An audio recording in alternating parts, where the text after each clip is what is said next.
Welcome back. For cancer survivors, exercise and rehabilitation programs are important for improving physical and psychological well-being.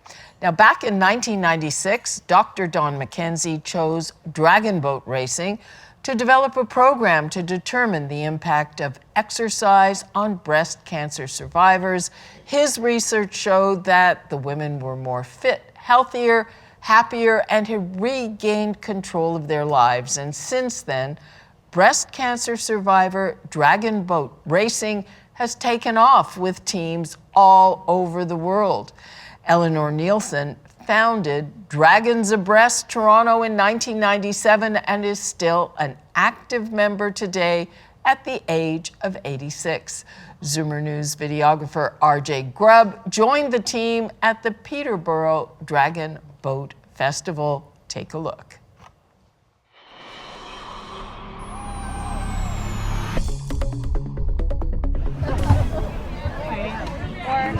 We're here at the Peterborough Dragon Boating Festival with Dragons Abreast, Toronto's first breast cancer survivor dragon boating team. They are one of over 200 teams worldwide that are encouraging breast cancer survivors to stay active. When you're all paddling together in synchronicity, it's as though the boat lifts out of the water and you fly.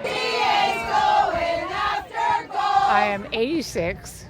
Happy to be here. Throughout my earlier life, I would never have thought I would be as fit as I am today in my 80s. And that was thanks to dragon boating. People really thought that when you got breast cancer, you probably wouldn't live it. So for a focus on life after breast cancer and a fulfilling and active life after breast cancer. 6, 7, 8. And I love it. It's my life. I'm 72 years old, and I've been dragon boating with Toronto Dragons Abreast since the year 2000. 5 up, 1. It is addictive. It keeps us mobile. It keeps us active. It increases our mobility. It increases our cardiovascular. It's a great all-around sport. We're breast cancer survivors, but if you're not, you gotta try it anyway. Dragon boating's for everybody. Ready? Race ready! Go! When the breast cancer survivor teams come off the dock, that's the place to be. Just high-fiving, tears. I'm gonna cry right now thinking about it. It's just so special to see these women. Nice steering, Dan. Thank you. Dragons Abreast is a revolutionary team of Zoomers that will continue to inspire everyone young and old to live a healthy and active lifestyle. Back to you, Libby.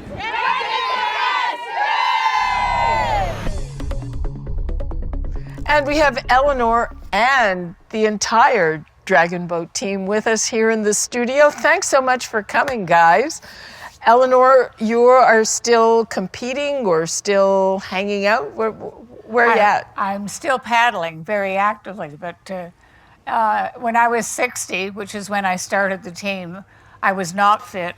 I mean, I don't know how I managed to change between then and now, but over the years, I started running in order to make it easier to breathe. I started hiking and kept going with my active swimming, and it's just been a wonder to see the pleasure that people have with dragon boating. Dragon boating is just a beautiful sport, and it's a team sport, and it's a sport where you have natural camaraderie with the people that you're with, and where you're there to support them if they need support, and there to be just generally happy. I was going to ask about that because the fitness part is one piece of the puzzle, and you guys all look pretty fit, but also the social interaction and the camaraderie, and basically everybody here has been through more or less the same deal with the breast cancer, so everybody is kind of nodding. Who wants to talk about that? My name's Doreen Davenport, and I joined the team in 2000.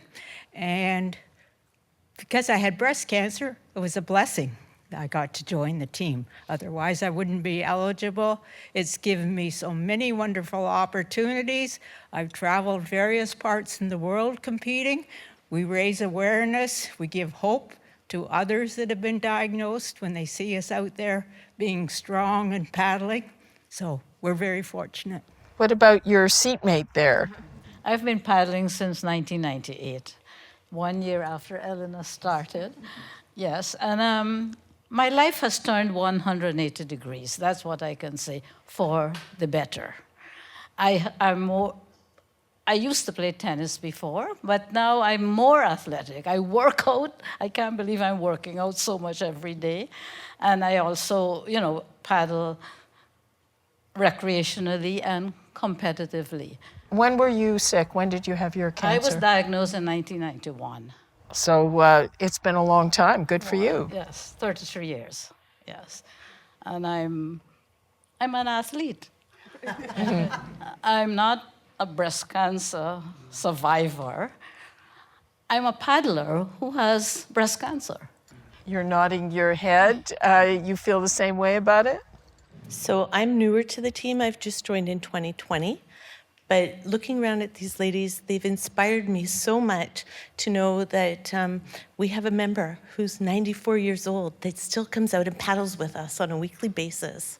And that just, it's so inspirational to everybody on the team. And when were you diagnosed?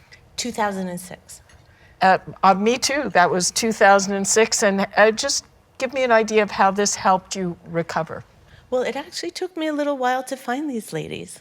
And when I did, it just gave me that get up and go, to get out, to be able to be part of the team, to have the support on and off the boat. We're all here for each other at all times. Thank you all for being here with us. Really appreciate it. Okay, we'll be right back with more of theZoomer. Welcome back. Well, not every cancer survivor has a dragon boat. And I can tell you that personally, I've had cancer 3 times. And previously, I got back into tennis and other things so quickly that sometimes when I had bad things happen in terms of, things opening up or whatever, like my doctors were yelling at me, "Did you go back too quickly?" But this time, I'm having a hard time getting back into it, and I think it's in my head. So how do you help people get back into things after cancer or arthritis or other ailments? Yeah, great question. I think the first step is strength training because it's preventative for almost every sport, whether you're running, especially tennis with a lot of lateral motion, squash, swimming. So strength training will build you up at first. It depends how much of your stamina, your muscle, et cetera, you lost, and that determines how much preventative work do you need to do. But it should almost always be in conjunction with some kind of strength training and a prehab strategy. And then once you do get back into it, don't go into it full force. Take a few weeks to a couple months to get back into it over time. In other words, if you're a golfer, don't swing a golf club as hard as you can right off the get-go. Go with 80% of your full force, and then 82%, and then 85% until you work your way up. Dr. Liza, I mean, I used to I've got to get back into this, and now I'm having a really hard time getting myself back on a tennis court. Well, sometimes you really do have to prepare your body to go back to activity, especially if you've had a cancer where there was surgical intervention. So anytime you cut into the body in any type of incision, there's scar tissue that's going to form, and that's going to cause fibrosis or contractures in the fascia. So you might find that your range of motion is limited. So seeing someone who does like myofascial release or a massage therapist who can release those restrictions to allow you to go back to your activity with full range of motion is extremely helpful. But also stretches and exercises that can help you with your mobility so that you can safely go back without re-injuring the area.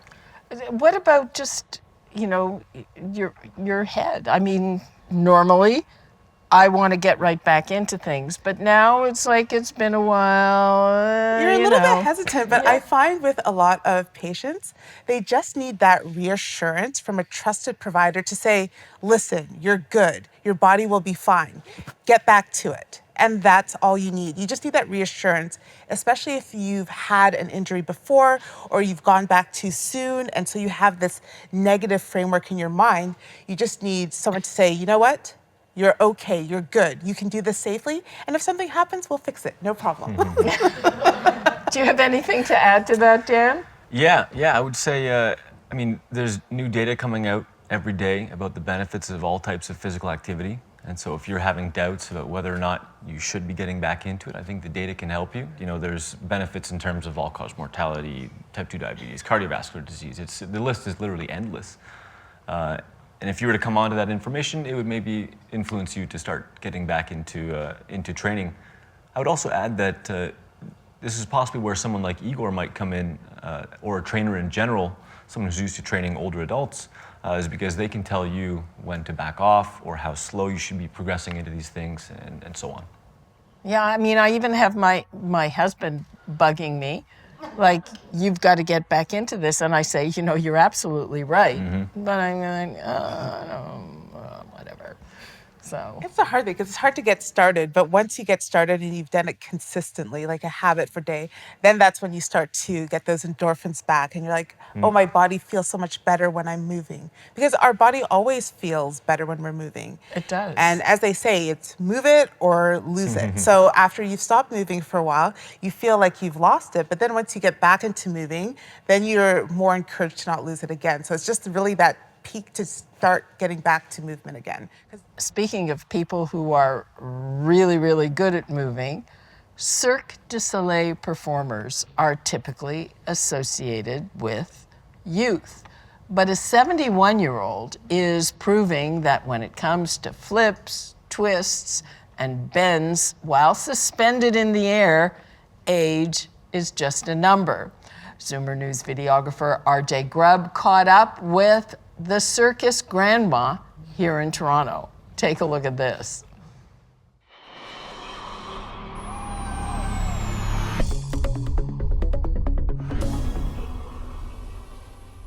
Sides, climb. Puzzle? You can't go to a circus without getting the full experience. Yeah, I gotta look like a real performer.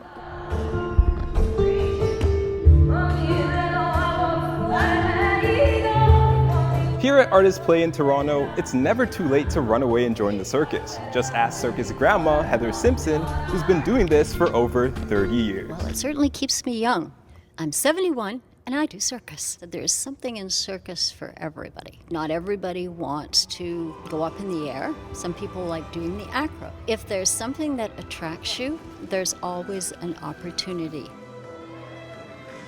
I've performed on a number of apparatus. Right now, I'm working on aerial chains.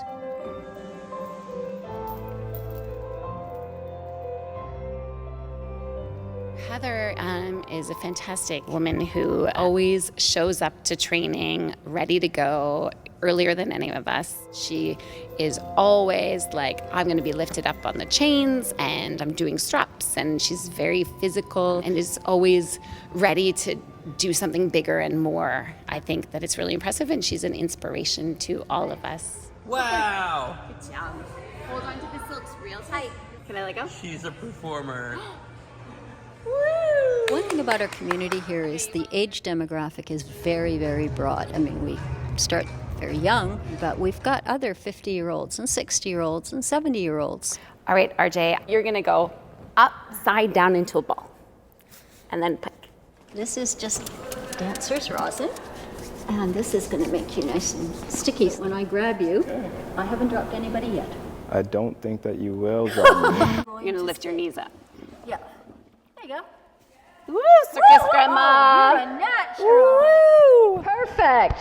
You can be one of my circus grandchildren. Yes, I can. Yeah, there you go. If you'd like to take your athleticism to the next level or take the circus for a spin, you can do so by visiting artistplay.com for information on classes. At Artist Play in Toronto, I'm RJ Grubb for Zoomer News. Okay, let's just call that one inspirational. We need to take a short break. We'll be right back with more of the Zoomer.